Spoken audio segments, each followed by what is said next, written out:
శ్రీ సాయినాథాయ నమః. శ్రీ సాయి సచ్చరిత్రము 47వ అధ్యాయం. వీరభద్రప్ప చెన్నబసవప్పల కథ. గత అధ్యాయంలో 2 మేకల పూర్వ వృత్తాంతము బాబా వర్ణించారు. ఈ అధ్యాయం కూడా అట్టి పూర్వ వృత్తాంతములను వర్ణించుచు వీరభద్రప్ప చెన్నబసవప్ప కథలను చెప్పెదము. శ్రీ సాయి రూపము పావనమైనది. ఒకసారి వారి వైపు దృష్టి నెగడించినచో ఎన్నో గత జన్మల విచారములను నశింపచేసి ఎంతో పుణ్యము ప్రాప్తించినట్లు చేయును. వారి దయాదృష్టి మనపై నడిపినచో మన కర్మ బంధములు వెంటనే విడిపోయి మనకు ఆనందము కలుగును. గంగా నదిలో స్నానం చేయి వారి పాపములు తొలగును. అట్టి పావనమైనది కూడా యోగులెప్పుడూ వచ్చి తనలో ప్రోగైన పాపములన్నీ వారి పాద ధూళిచే పోగొట్టెదరు అని ఆతురతతో చూచును. యోగుల పవిత్ర పాదధూళి చేతనే పాపమంతయు కడుక్కొని పోవునని గంగామాతకు తెలియను. యోగులలో ముఖ్య అలంకారము శ్రీ సాయి. పావనం చేయి ఈ క్రింది కథను వినుడు. వీరభద్రప్ప చెన్నబసవప్పలు పాము కప్ప కథ. సాయిబాబా ఒకనాడు ఇట్లు చెప్పసాగాను. ఒకనాడు ఉదయము ఉపహారం ముగించిన తర్వాత వ్యాహ్యాలికి పోయి ఒక చిన్న నది ఒడ్డున చేరితిని. అలసిపోవడిచే అతడు విశ్రాంతి పొందితిని. చేతులు కాళ్ళు కడుక్కొని స్నానం చేసి హాయిగా కూర్చొని ఉంటిని. అతడి చెట్ల నీడన కాలిత్రోవ బండిత్రోవ 2 కలవు. చల్లని గాలి మెల్లగా వీచుచుండెను. చిలుము త్రాగుటకు తయారు చేయుచుండగా కప్ప ఒకటి బెకబెకబెకలాడుచుండెను. చిక్కుముక్కి రాయి కొట్టి నిప్పు తీయిచుండగా ఒక ప్రయాణికుడు వచ్చి నా పక్కన కూర్చుండెను. నాకు నమస్కరించి తన ఇంటికి భోజనముకు రమ్మని వినయంతో ఆహ్వానించెను. అతడు చిలుము వెలిగించి నాకు అందించెను. కప్ప బెకబెకమనుట తిరిగి వినిపించెను. అతడు అదేమీ తెలుసుకొన కోరెను. ఒక కప్ప తన పూర్వజన్మ పాప ఫలమును అనుభవించుచున్నదని నేను చెప్పాను. గత జన్మలో చేసిన దాని ఫలము ఈ జన్మలో అనుభవించి తీరవలేను. దానిని గూర్చి దుఃఖించినచో ప్రయోజనము లేదు. వాడు చిలుమును పీల్చి నాకు అందజేసి తానే స్వయముగా పోయి చూసేదను అని చెప్పాను. ఒక కప్ప పాముచే పట్టుకొనబడి అరచుచుండెనని గత జన్మలో 2 దుర్మార్గులే గాన ఈ జన్మ యందు గత జన్మ యొక్క పాపముని ఈ దేహంతో అనుభవించుచున్నవని చెప్పి తిని అతడు బయటకు పోయి ఒక నల్లని పెద్ద పాము ఒక కప్పను నోటితో పట్టుకుని ఉండుట చూశాను. అతడు నా వద్దకు వచ్చి 10-12 నిమిషములలో పాము కప్పను మింగునని చెప్పాను.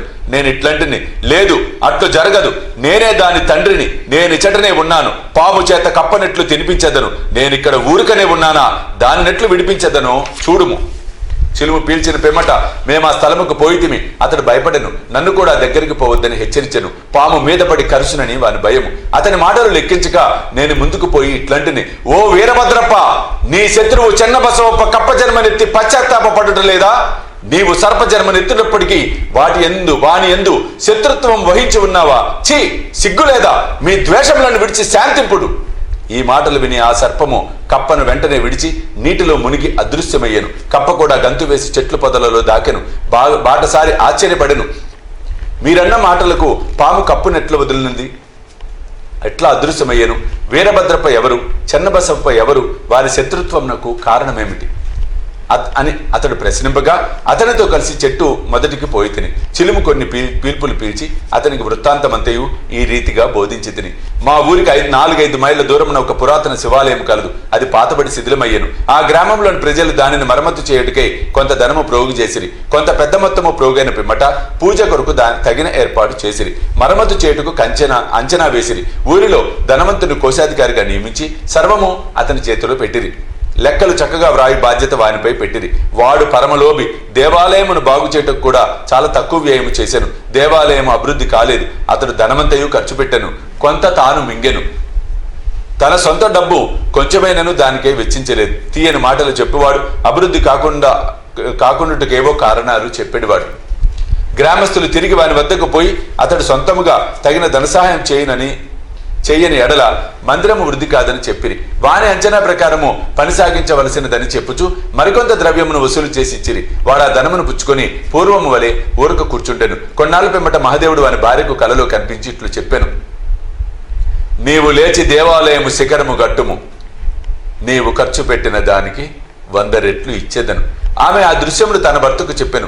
అది ధనము వ్యయమగుటకు హేతువగునేమో అని భయపడి ఎగతాళి చేయుచు అది ఉత్త స్వప్నమని, దాన్ని నమ్మవలసిన అవసరం లేదని, లేకున్నచో దేవుడు తనకు కూడా స్వప్నంలో చెప్పవలను కదా, తాను మాత్రం దగ్గరలేనా అనెను. ఇది దుస్వప్నము వల్లే కనిపించుచున్నది, భార్యాభర్తలకు విరోధము కల్పించినట్లుగా తోచుచున్నదని సమాధానం చెప్పాను. అందుచే ఆమె ఊరుకొనవలసి వచ్చెను. దాతలను బాధించి వసూలు చేయే పెద్ద మొత్తము చందాల యందు దేవునికి ఇష్టముండదు. భక్తితోనూ ప్రేమతోనూ మన్ననతోనూ ఇచ్చిన చిన్న మొత్తాలైన దైవం ఇష్టపడను. కొన్ని దినముల పెంబట దేవుడు ఆమెకు స్వప్నంలో తిరిగి కనిపించి ఇట్లనెను, భర్త దగ్గర ఉన్న చందాల గూర్చి చికాకు చెందని అవసరము లేదు. దేవాలయము నిమిత్తం ఏమైనా వ్యయము చేయమని అతనిని బలవంతము చేయవద్దు. నాకు కావలసినది భక్తి మరియు సద్భావం. కాబట్టి నీకిష్టమున్న సొంతం ఏదైనా ఇవ్వవలెను. ఆమె తన భర్తతో సంప్రదించి తన తండ్రి ఇచ్చిన బంగారు నగలు దానం చేయ నిశ్చయించెను. ఆ లోబి ఈ సంగతి విని చికాకు చెంది భగవంతుని కూడా మోసం చేయ నిశ్చయించెను. ఆమె నగలనెంతో తక్కువ ధర కట్టి 1000 రూపాయలకు తానే కొని నగదుకు బదులుగా ఒక పొలమును దేవదేయముగా ఇచ్చెను. అందులోకి భార్య సమ్మతించెను. ఆ పొలము వాని సొంతది కాదు, అది పేదరాలకు డుబ్కి అను ఆమెది. ఆమె దానిని 200 రూపాయలకు అంటే అప్పు పెట్టి ఉండెను. ఆమె దానిని తీర్చలేకపోయాను. ఆ టక్కరి లోబి తన భార్యను, డుబ్కీని, దైవమును అందరినీ మోసగించెను. ఆ నేల పనికిరానిది, సాగులేనిది, దాని విలువ తక్కువ, దాని వలన ఆదాయం కూడా ఏమీ లేదు. ఈ వ్యవహారం ఇట్లు సమాప్తి చెందెను. ఆ పొలమును పూజారి అధీనంలో ఉంచిరి. అందులోకి అతడు సంతసించెను. కొన్నాళ్ళకు ఒక చిత్రం జరిగాను. గొప్ప తుఫాను సంభవించెను. కుంభవృష్టి కురిసెను. లోబి ఇంటికి పిడుగుపాటు తగిలి వాడి భార్య చనిపోయి డుబ్కీ కూడా కాలగతి చెందెను. తరువాతి జన్మలో ఆ లోబి మధురా పట్టణంలో ఒక బ్రాహ్మణ కుటుంబంలో పుట్టి వీరభద్రుడు అన్న పేరును పొందెను. అతని భార్య పూజారి కుమార్తెగా జన్మించెను. ఆమెకు గౌరీ అని పేరు పెట్టింది. డుబ్కి మందిర గౌరవని ఇంటిలో మగ శిశువుగా జన్మించెను. అతనికి చెన్నబసోప్ప అని పేరు పెట్టింది.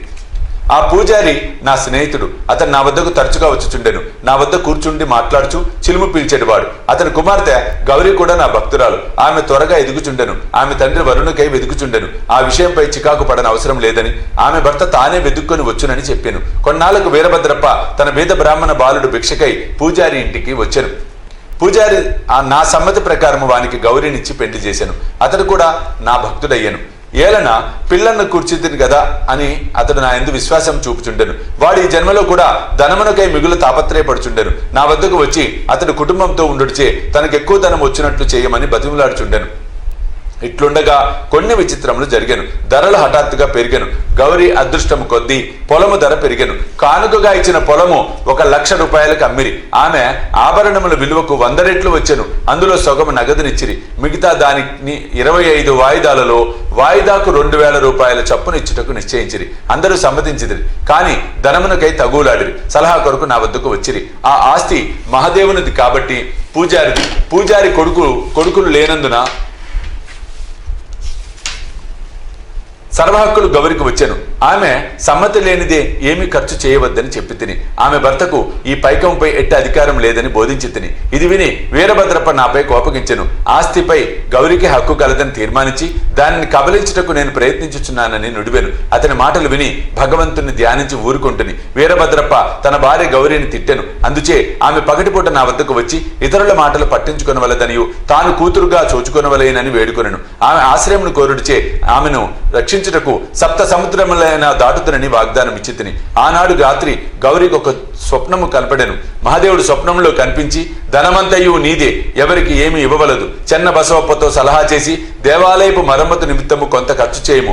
ఇతరములకై వ్యయము చేయవలసి వచ్చినప్పుడు మసీదులో ఉన్న బాబా సలహా తీసుకొనుము. గౌరీ నాకు ఈ వృత్తాంతం చెప్పాను. నేను తగిన సలహానిచ్చి తిని అసలు తీసుకొని వడ్డీలో సొగము మాత్రం చెన్న బసవప్పకి ఇవ్వమని, వీరభద్రప్పకి ఇందులో జోక్యము లేదని నేను గౌరీకి సలహానిచ్చి తిని నేనట్లు మాట్లాడుచుండగా వీరభద్రప్ప చెన్నబసవప్ప కొట్లాడుచు నా వద్దకు వచ్చిరి.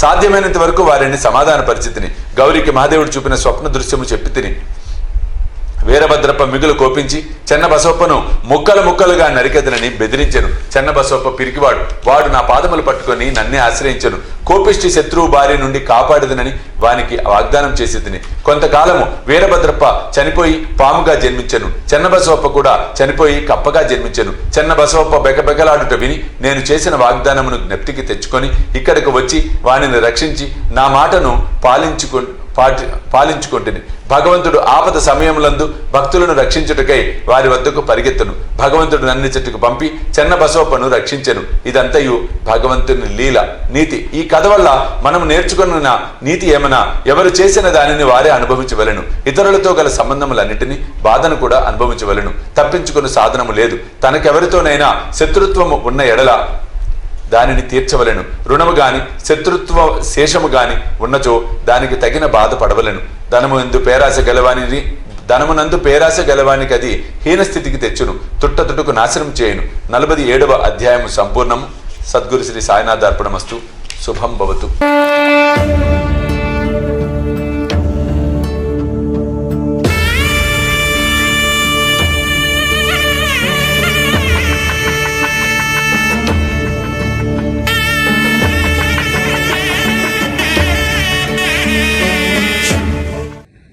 సాయి దివ్య రక్షా కవచ